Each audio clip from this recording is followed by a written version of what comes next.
Welcome to Learning English, a daily 30-minute program from the Voice of America. I'm Pete Musto. And I'm Dorothy Gundy.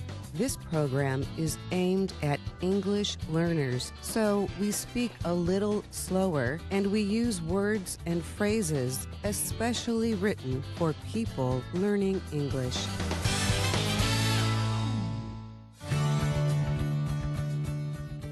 Today on the program, you will hear stories from Anna Mateo and Jill Robbins.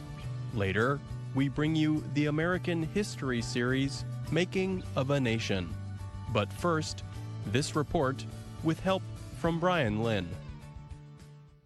U.S. President Donald Trump has approved an order linking free speech efforts at colleges and universities in the United States to federal money.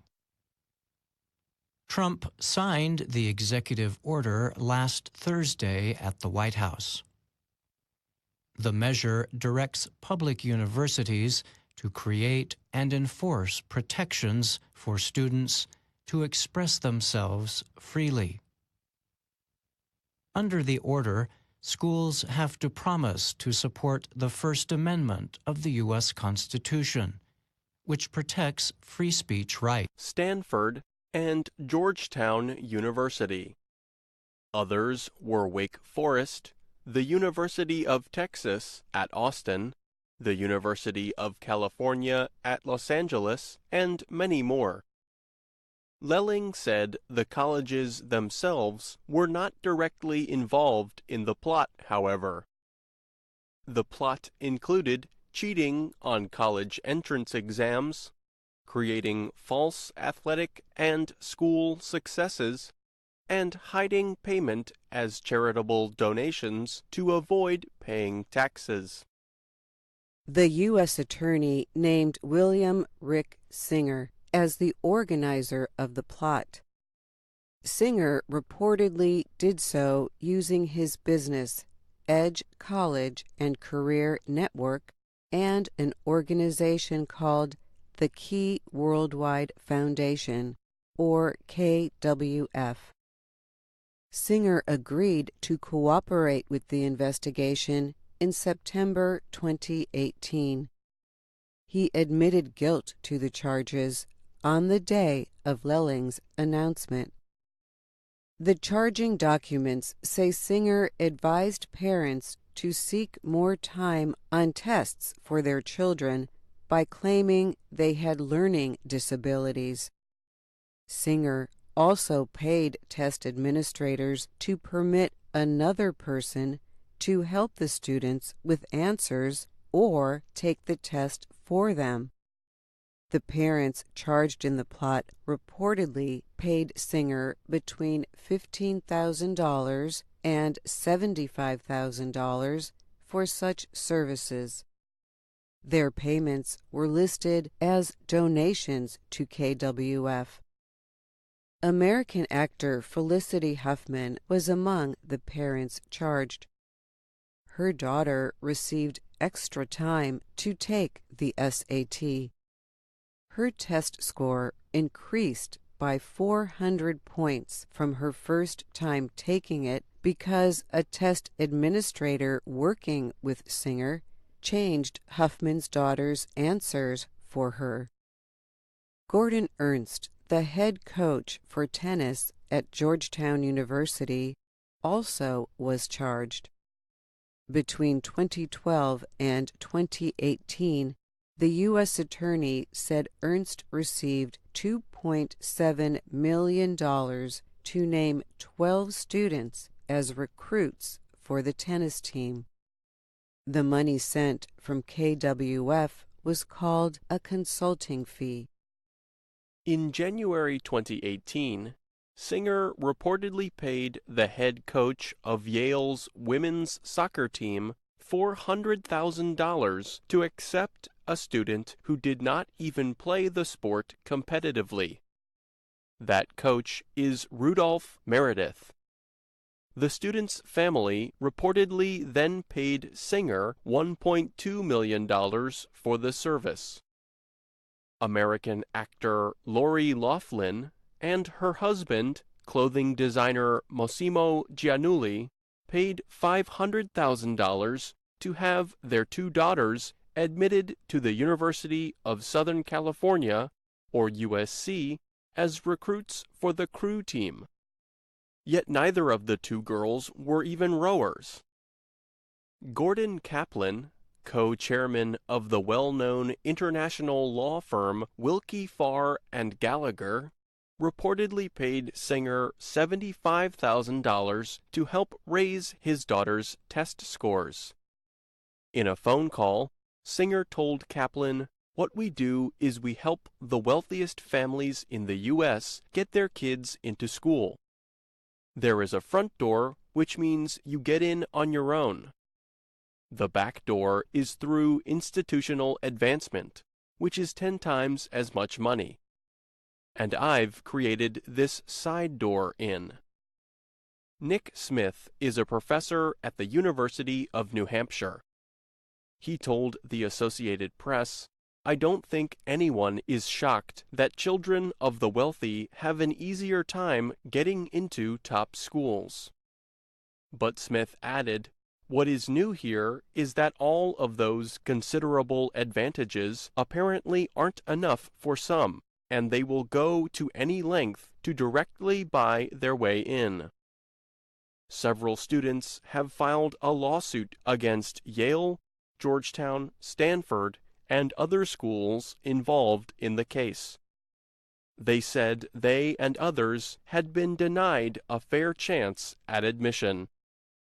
The lawsuit filed Thursday said each of the universities took the students' admission application fees while failing to take adequate steps to ensure that their admissions process was fair and free of fraud, bribery, cheating, and dishonesty. Colleges quickly moved to dismiss or suspend any coaches and test administrators named in the charging documents. Georgetown officials said Ernst left in December 2017 after the college found that he had violated admissions rules. The school said it was now looking at the tennis team to review its recruits. USC officials said the college is looking at current students and graduates that may be connected to the scheme alleged by the government. And Yale said the university was the victim of a crime. I'm Dorothy Gundy. And I'm Pete Musto.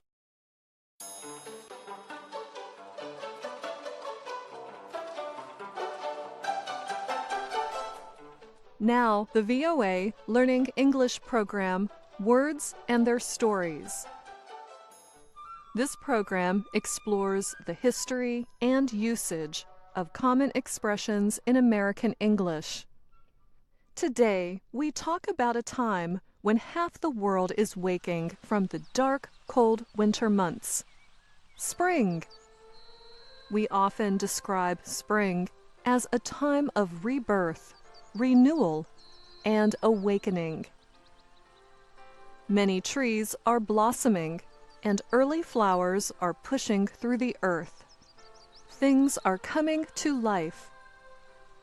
When the weather turns warm, many people suffer from spring fever. Common symptoms of spring fever include not being able to focus on school or work, taking long walks, or falling in love. So, are you actually sick when you have spring fever?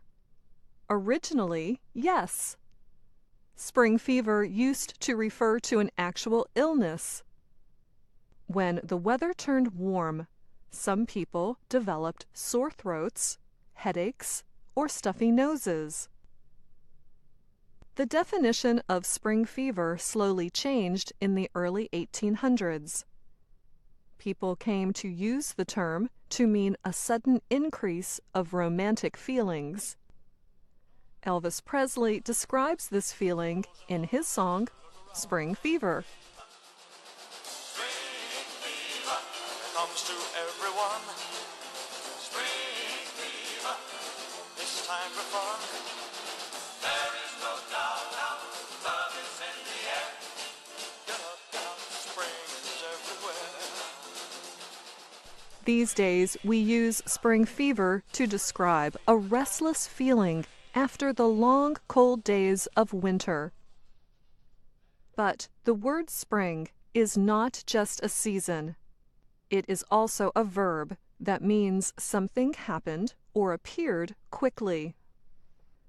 When you put spring and life together, you get spring to life. This expression means something suddenly becomes very active, or perhaps seems more alive. You may spring to life after hearing that a distant friend will be visiting you. Or maybe your favorite soccer team finally sprang to life in the second half, played well, and won the match. But this is just the beginning. There are so many more spring expressions that mean to happen suddenly. As you can see, American English has so many phrases that use spring to mean something happens quickly. The ones we have heard are just the ones that sprang to mind. In other words, they were the first ones I thought of, without spending much time thinking about it. But perhaps those examples are confusing. Maybe I should have prepared you instead of just springing them on you. And I did it again. If you spring something on other people, you have surprised them, usually not in a good way. We end this Words and Their Stories back on the season spring. Here is a short poem by Oliver Herford, titled, I Heard a Bird Sing. It tells how a simple bird song brings a longing for spring during the month of December. I heard a bird sing in the dark of December, a magical thing, and sweet to remember. We are nearer to spring than we were in September. I heard a bird sing in the dark of December. I'm Anna Mateo. NASA's large new rocket will not be ready for launch next year, the American Space Agency's top official said this week. NASA Administrator Jim Bridenstine told a Senate committee that he is thinking about using rockets made by private companies to keep the planned June 2020 launch date. NASA's delayed rocket is called the Space Launch System, or SLS. It's a critical piece of what NASA needs to build, Bridenstine told the Senate Commerce, Science, and Transportation Committee. Bridenstine added that NASA would need 2 private rockets to take over the SLS job of launching the Orion capsule and an upper stage. Orion must dock with the upper stage in orbit around Earth before going to the Moon. This is 2019, Senator Roger Wicker, the committee chairman, told Bridenstine. I'd sure like to keep us on schedule. The first test flight had been planned for this year. I want to be clear. NASA has a history of not meeting launch dates, and I'm trying to change that, Bridenstine said. NASA seeks a sustainable moon program. In the past, Apollo lunar landings were direct trips from and back to Earth. The goal now is to have a base with astronauts near the moon. Orion would not carry a crew and would not land on the moon. Instead, the Orion would get close to the moon before traveling beyond it. A NASA statement says Orion will travel 280,000 miles, or 450,000 kilometers, from Earth, thousands of miles beyond the moon, over the course of about a 3-week mission. The statement adds, Orion will stay in space longer than any ship for astronauts has done without docking to a space station, and return home faster and hotter than ever before. NASA is already using private companies to make International Space Station shipments. If private rockets were to be used for the 2020 mission, SLS would be put in operation for NASA's second exploration mission by 2023. I'm John Russell.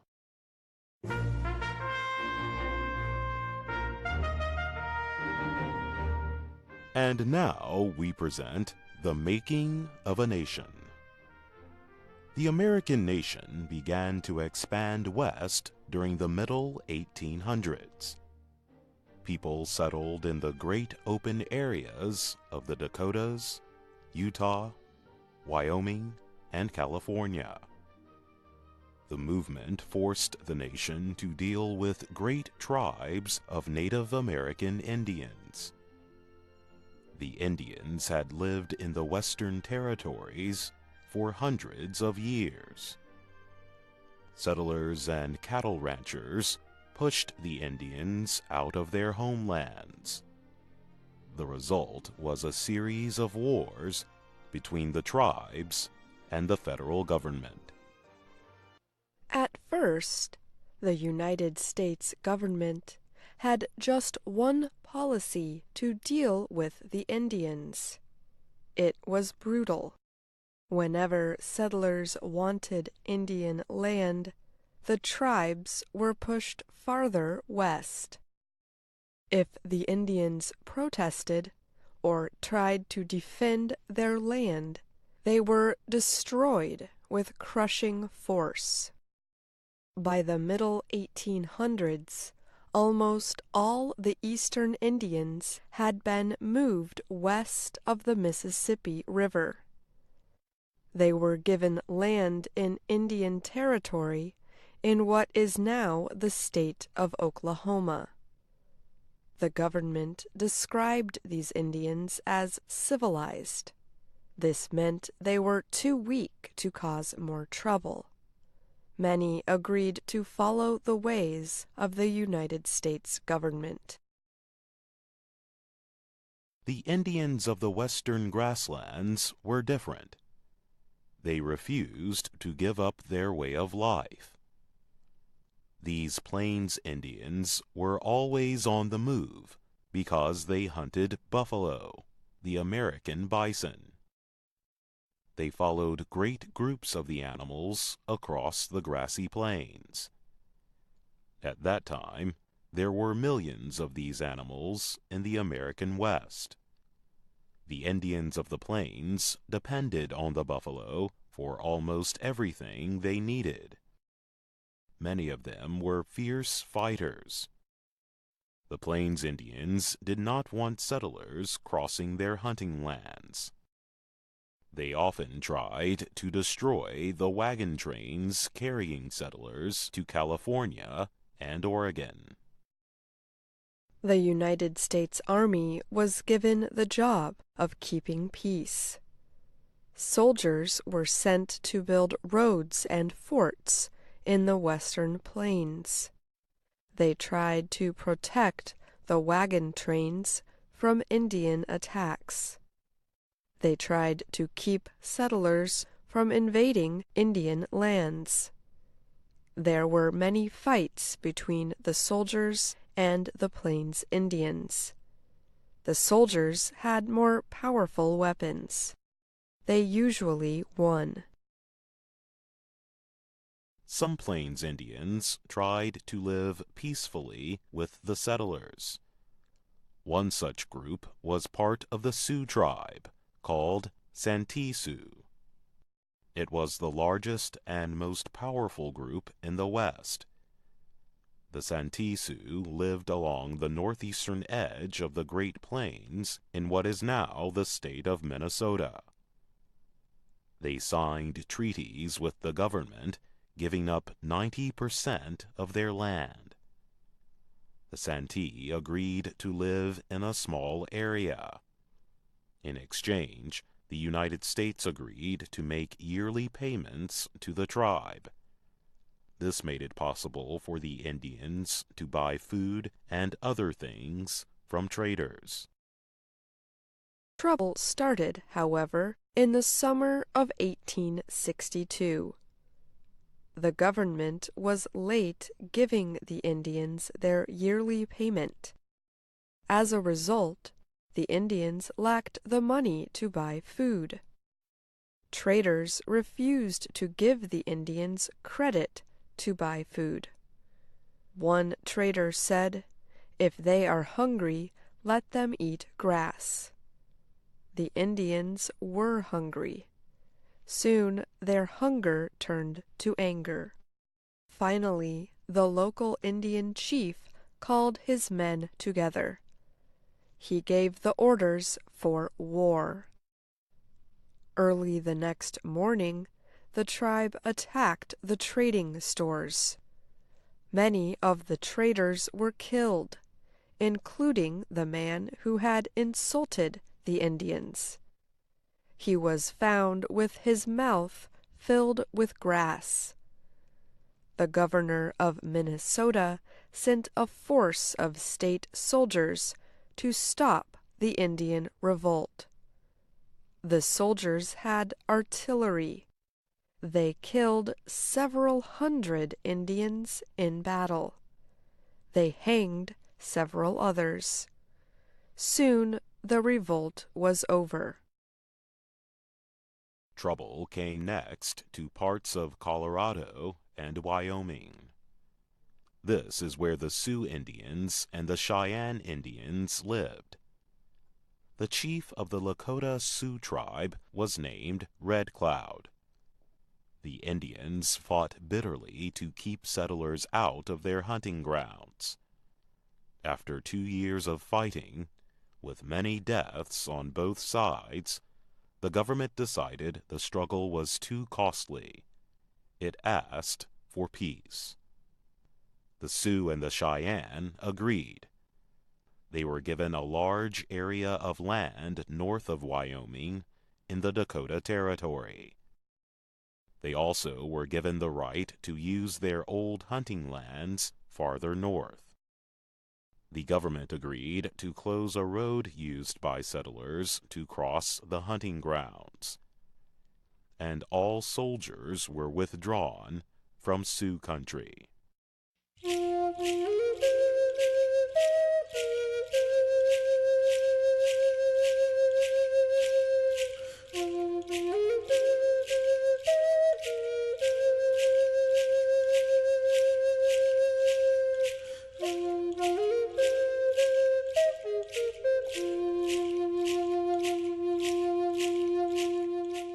The war ended and peace came to the Sioux and the Cheyenne. With peace came a new United States policy towards Indians of the West. The government decided to put aside an area of land for each tribe. The land was called a reservation. Each tribe would live on its own reservation. Most of the reservations were in Indian Territory in what is now the state of Oklahoma. Other reservations were in Dakota, near the land of the Sioux. The government believed it would cost less money and fewer lives to keep Indians on reservations. The Indians would be away from possible trouble with settlers.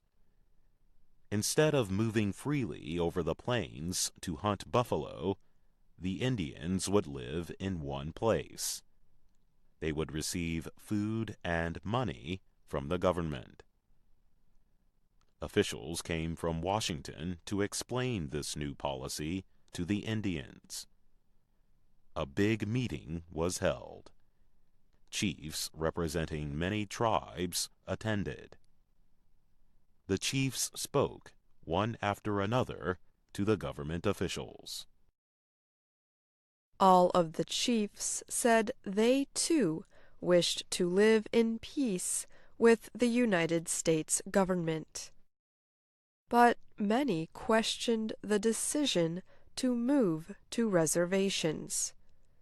One who did so was Chief Ten Bears of the Comanche tribe.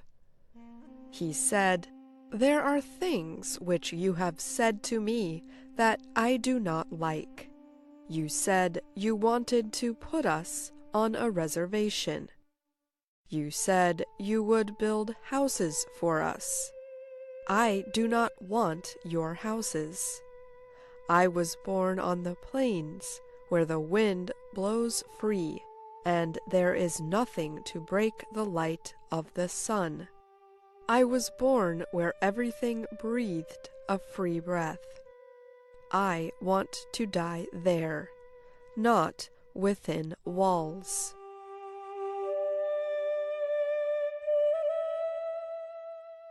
So the government and the Indians reached a compromise. The tribes were given reservations in Indian Territory, but they were also given permission to hunt buffalo in a wide area south of the reservations.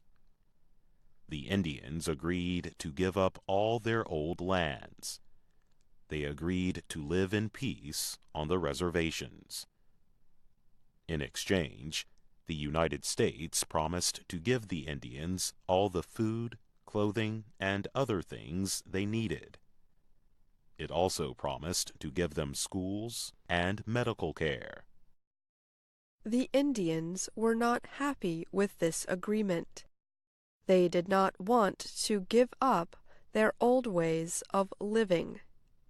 However, they saw they had no choice.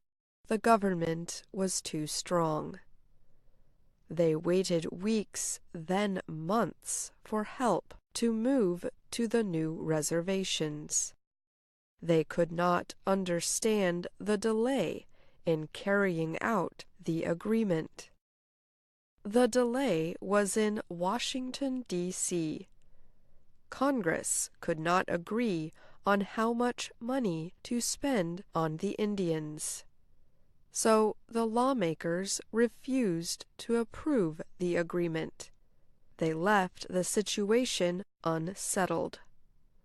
Again, Indians were forced to watch angrily as settlers began moving on to lands they had agreed to give up.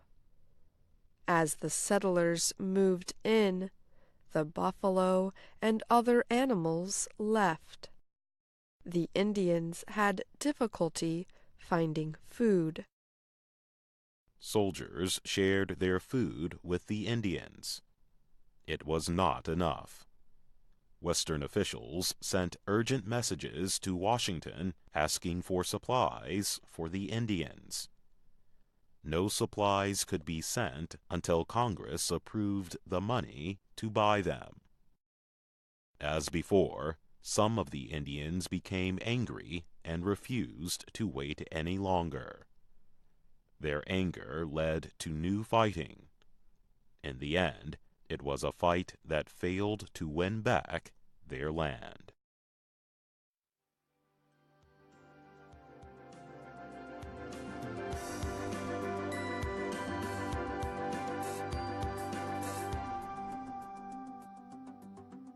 And that's our program for today. Listen again tomorrow to learn English through stories from around the world. I'm Pete Musto. And I'm Dorothy Gundy.